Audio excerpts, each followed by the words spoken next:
Pleasure to be back. Came up here and stayed in a hotel last night because I didn't want to drive, and that was really nice. Although it's amazing, those people in the dragon boats at like 5:30 in the morning on the river, that's got to be cold, man. I climbed right back in bed. I said, no way. Got to start out with being honest with you. Preparing for the speech was not very difficult. The southern market is very, very tight. Depending on where you are on the I-5 corridor today, you've got a 2 to 4% vacancy. The big school markets, Eugene and Corvallis, they're the strongest. As a matter of fact, their rents now around campus are based on the bedroom and not the overall unit. My daughter is down there. She had a room last year, a bedroom. Cost her $500 a month plus utilities. She was in a 10-bedroom house. She shared a bathroom and the kitchen. And now all the infill projects going on around the Salem area, not Salem area, but Eugene, Corvallis area, those campuses, those are all being built, or the projects are based on per bedroom rents, which incidentally my daughter's unit re-rented for $600 when she moved out. Unbelievable numbers. Those communities close to them are benefiting with that proximity. Springfield and Albany are really happy little communities. OSU and U of R are golden for them right now. I sold a client a 100-plus unit property in Albany a few years ago. This thing was in terrible condition. It was 50% vacant. He's now full with a waiting list, and that's in Albany. Salem Kaiser, well, they're the worst. They're running about 4%. I don't know what to say other than they just suck, huh? As for coming out of the ground with new construction, well, there are very few projects. There are some units in Salem coming out right now. There's 100-plus units in the north end. There's a 60 unit in the south end. Both Eugene and Corvallis have some infill projects that are at various stages. But overall, from here south, we're not going to see a whole lot of units added. And I should say that what we are going to see added is probably more than we've seen in the past, but again, not much. There's no shadow market to speak of going down south. You know, we never had a condo market to speak of, so we don't have a lot of conversion. There are some entry-level builders who have been able to take their empty for-sale houses and convert them into rentals. And renting those were not a problem for them, not at all. Their problem was restructuring their loans so they were able to do so. But again, we're talking about entry-level houses, not a $300,000 new house.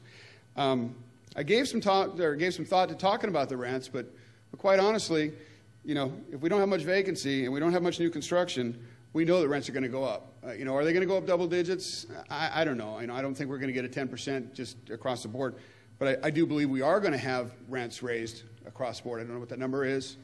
I think, quite honestly, we'll be very sensitive to vacancy when we're doing it, so we'll be monitoring that. But I also think that we're going to see landlords really test the waters on turnover of vacant units. I think that's where you'll see what those numbers really look like. And all of that is with a 10+% unemployment. So, it'd be really nice to sit here and fantasize about what that'd be when that gets all cured. I could talk about apartment sales, and usually I have. Before I've mentioned that I put a TV into my office and I watch it. And now, I guess to say what's kind of going on, I've turned the volume down on the TV. It's baseball season, so now if the phone rings, I'll actually hear it. But there haven't been enough sales going south to really give us a baseline of what values are like. And quite honestly, there's still a mammoth disconnect between a perceived seller's value and, frankly, the down payment the buyer's got to come up with to get into the property. So when I say that we have to pay our rent, everybody in this room knows it. We all know on the 8th day of the month, we're going to issue our 72s, our "Are you packing or are you paying" paperwork in the industry. We get the rent, we pay the bills, and the owners get what's left over. There's no stretch at all in here. When my kids were little and we'd go out at Halloween to go trick-or-treating, or as my neighbor used to say, begging for candy, I felt that, this is a great time to explain to my kids how the world works. So when we came back in the house, I'd go through and make sure all the candy was safe, and then as a landlord, I took my rent candy. So again, great educational opportunity. Now, Easter presented, of course, that same Easter bunny candy window, so we, explain how that works.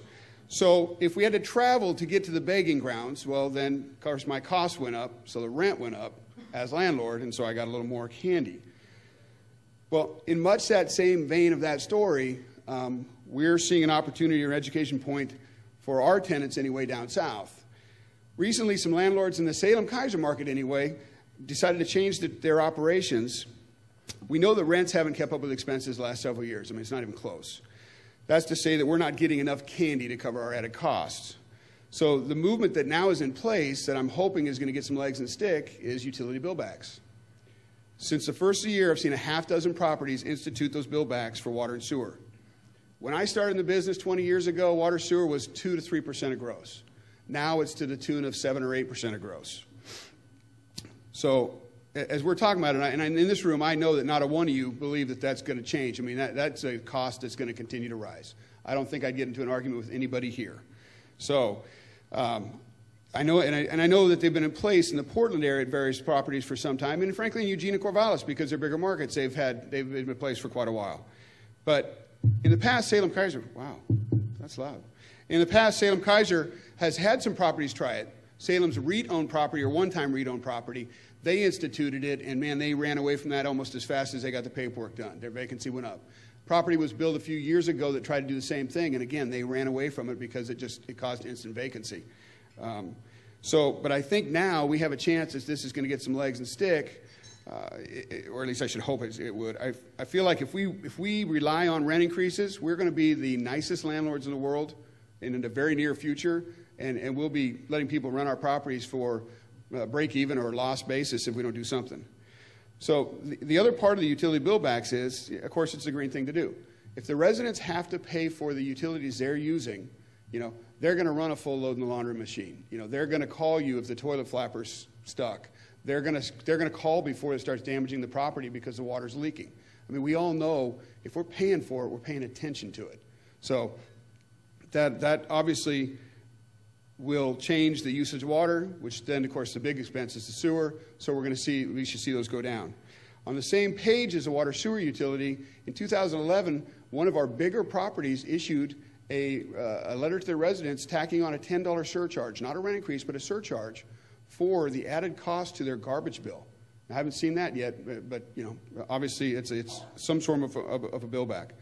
So I say great. If we could get and follow the commercial triple net model where the users, the people actually in the properties, are paying all the expenses of the property, well, then everybody wins. Our properties are going to physically be better, will fiscally be better. I got a tough time with that word. The bottom line will be better, and the residents are going to use less utilities, which the world we live in will be better. It's a lot of better. Now, to finish, I got to tell you, there are times when I really do miss the days of taking my kids' candy. And then they would run to their mom and scream about the injustice of dad taking rent candy from them. But for those of you that kind of feel that's morally wrong, I got to tell you that now they're both in college. They're absolutely getting even because I'm paying their rent and it sucks. Thank you for your time. Have a great day.